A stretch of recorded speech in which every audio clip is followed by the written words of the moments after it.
مارسيل كولر يمنح لاعبي الأهلي راحة من التدريبات اليوم ويقرر السماح لهم بعمل جولة حرة في الإمارات لمدة 4 ساعات قبل العودة لاستئناف التدريبات ابتداء من الغد. تذاكر نهائي السوبر المصري تنفذ بشكل شبه كامل بعد ضمان الأهلي والزمالك التواجد في المباراة. إبراهيم نور الدين ومحمد فاروق يبلغون أمين عمر بإدارة نهائي السوبر المصري بين الأهلي والزمالك رغم مطالبة الأبيض بحكام أجانب. فشل تجربة زياد كمال في تعويض دونجا تقلق جوميز قبل نهائي السوبر المصري والمدرب البرتغالي يحاول إيجاد حل آخر. الكابتن محمود الخطيب يقرر عقد اجتماع طارئ مع اللاعبين اليوم بحضور المدير الرياضي ومارسيل كولر للحديث معهم عن ضرورة إغلاق ملف كهربا تماما والتركيز بكل جدية خلال ال 72 ساعة القادمة لتقديم كل ما لديهم أمام الزمالك في نهائي السوبر، خاصة أن الفوز بهذه المواجهة مطلوب تحت أي ظرف من الظروف للخروج من المرحلة الصعبة التي يمر بها الفريق حاليا، والتأكيد أيضا على ضرورة استغلال الفرصة في رد اعتبارهم بعد الخسارة أمام الزمالك في السوبر الأفريقي بركلات الترجيح.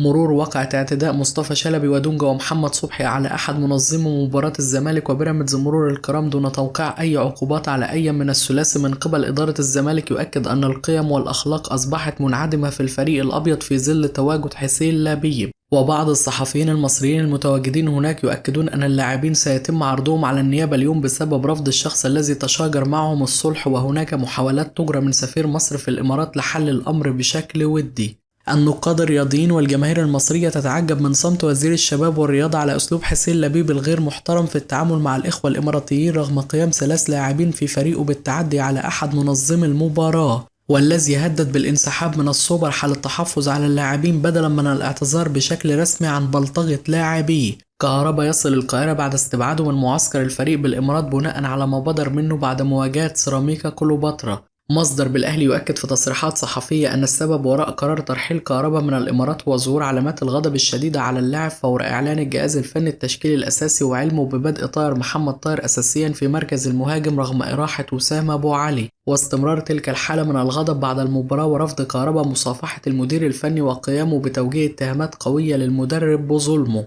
وقال له نصا: هتفضل تظلمني لحد امتى وهتفضل تسمع لهارالد مساعدك لحد امتى؟ انا بموت نفسي في التدريبات، محتاجين مني ايه تاني؟ انا قبلت ان اكون رقم 2 بعد وسام ولكن مش هقبل ان يشارك طاهر على حسابي. هو انتوا مش شايفيني للدرجة دي؟ وفي هذا التوقيت تدخل بعض زملائه وحاولوا تهدئته في غرف الملابس لكنه رفض وقرر عدم الاستجابة لتعليمات الجهاز الفني وحضور المحاضرة التي تمت بعد المباراة وذهب للباص، وهو ما دفع محمد رمضان لاتخاذ القرار الذي أعلن بشكل رسمي وحجز طيران للاعب على مصر في 6 صباحا اليوم. محمد رمضان المدير الرياضي للأهلي يؤكد للاعبي الفريق بعد استبعاد كهربا أن أي لاعب سيفكر في مصلحته الشخصية وسيفضلها على مصلحة الفريق لن يكون له مكان بالأهلي، خصوصا أنه من المفترض أن يكون الجميع على قلب رجل واحد في هذا التوقيت لكي يعبر الفريق من المرحلة الصعبة الحالية. ويؤكد لهم أن المدير الفني من حقه الكامل أن يلعب بالتشكيل الذي يناسبه وأنه لا يحق لأي لاعب الاعتراض على القرارات الفنية، وأي شخص يرى غير ذلك فباب الانتقالات مازال مفتوح ويمكنه إيجاد مكان آخر، وأنه لن يسمح بتكرار هذه الأمور مجددا. محمد الشناوي يحاول لم شمل زملائه مجددا وإعادة التركيز للجميع بعد حالة البلبلة التي سيطرت على البعض بعد قرار محمد رمضان بترحيل كهربا للقاهرة وتغريمه 1,000,000 جنيه نظرا لما بدر منه بعد مواجهة الأمس. ومصدر يؤكد أن الشناوي وعمرو السولية حاولوا أن يقنعوا محمد رمضان المدير الرياضي بالعدول عن قراره لكنه كان مصر على موقفه لفرض حالة من الانضباط في معسكر الفريق، خصوصا أن استمرار اللاعب في المعسكر بعد الكلمات التي وجهها للمدرب كان من الممكن أن يسبب أزمة أكبر سواء بينه وبين المدرب السويسري أو بينه وبين طاهر محمد طاهر الذي تجاوز في حقه كهربا.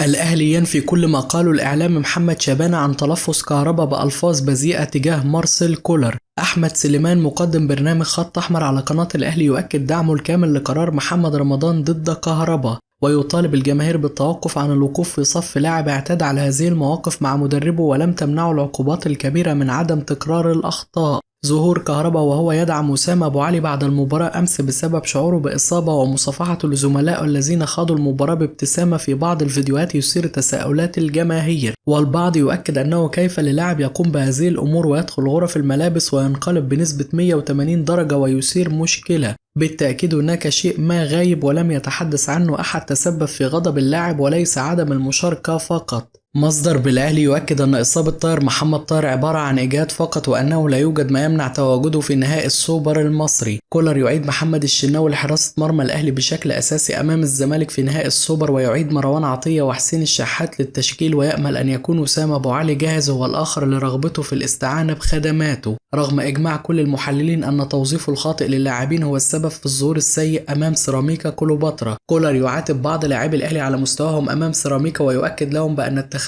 وعدم تنفيذ التعليمات التي حصلوا عليها هي السبب في هذا الظهور السيء. رضا عبد العالي يؤكد أن هدف يوسف أوباما في مرمى الزمالك أمس كان صحيح بنسبة 100%، وأن بيراميدز تعرض للظلم في المباراة. الأهلي يستقر على المشاركة باللاعبين الشباب والبدلاء في كأس الرابطة الموسم المقبل وعدم الاعتذار مثل كل موسم. نيمار يتخلص من الإصابة ويصبح جاهز للمشاركة مع الهلال السعودي أمام العين الإماراتي في بطولة دوري أبطال آسيا. أحمد بلال: الأهلي قدم واحدة من أسوأ مبارياته أمام سيراميكا كليوباترا، لكن صراحة أداء الأهلي كان متوقع، خصوصا أن الجهاز الفني منح اللاعبين بعد خسارة السوبر الأفريقي راحة طويلة ولم يستعد بشكل جيد لتلك البطولة. كان واضح أن الفريق متأثر بدنيا بشكل كبير. حصول اللاعبين على 7 أيام أجازة بعد انطلاق الموسم أمر غريب جدا. أما بالنسبة للتشكيل فالتشكيل الذي بدأ به كولر مواجهة الأمس تشكيل واحد مش عاوز يكسب. كيف يلعب بهذه الطريقة وهذه الأسماء؟ حتى توظيف اللاعبين في الملعب كان خاطئ. كريم نيدفيد لا يمكنه أن يشارك بجوار قفشة وأكرم توفيق، وكان نقطة ضعف كبيرة، ومشاركة كريم نيدفيد في المباراة كانت لغز كبير. عمر كمال عبد الواحد ضعيف جدا في مركز الظهير الأيمن، والأفضل أن يشارك في مركز الجناح، فهو يعاني بشكل كبير في هذا المركز وضعيف جدا في 1-على-1 ويستغل المنافسين بشكل جيد. سيراميكا كليوباترا لو كان صدق نفسه لكان حقق الفوز في مواجهة الأمس، لكنه لم يستغل الفرص التي أتيحت له. الأهلي لديه مشكلة كبيرة في التحضير من الخلف مؤخرا، وهي نفس المشكلة التي عانى منها أيضا في السوبر الأفريقي أمام الزمالك. كولر ما يعيبه أنه مدرب عنيد ويريد أن يثبت لنفسه دائما أن وجهة نظره صحيحة، والدليل أنه لم يجري أي تغييرات في مباراة الأمس وفي الدقيقة 70 رغم سيطرة سيراميكا على مجريات الأمور من بداية الشوط الأول. حسام البدري المدير الفني السابق للنادي الأهلي: هناك علامات استفهام كبيرة جدا على تشكيل الأهلي أمام سيراميكا كليوباترا، وبالتحديد في منطقة وسط الملعب بسبب مشاركة كريم نيدفيد بعد غياب فترة طويلة وتواجده بجانب أكرم توفيق. أتعجب من لاعب إمام عاشور في مركز الجناح الشمال وهو ما أفقده دوره المؤثر في الملعب، وكان لا يستحق في مواجهة الأمس أكثر من 2/10. أيضا طاهر محمد طاهر لا يصلح أن يبقى رأس حربة رغم تسجيله هدفين، وهناك علامات استفهام كبيرة جدا على توظيف اللاعبين، وأنصح بعدم تكرار تلك التجربة. اختيارات مارسيل كولر في حراسة المرمى وخط الدفاع كانت مقبولة، لكنه لم يكن موفق في مشاركة كريم نيدفيد مطلقا، خاصة وأنه بعيد تماما عن المشاركة في المباريات منذ وقت طويل. حتى محمد مجدي قفشة لم يظهر بالمستوى المنتظر منه أمام سيراميكا. مباراة الأهلي والزمالك في نهائي كأس السوبر ستكون قمة في الإثارة، خاصة بعد هزيمة الأحمر في كأس السوبر الأفريقي، والأهلي في حاجة لتعديل التشكيل الأساسي الذي سيخوض به اللقاء، ولا بد من الدفع باللاعبين الأساسيين. أتمنى مشاركة وسام أبو علي في مركز قلب الهجوم بجانب الثنائي بيرسي تاو وحسين الشحات، مع الاحتفاظ بطاهر محمد طاهر كورقة رابحة على مقاعد البدلاء. بشير التبعي: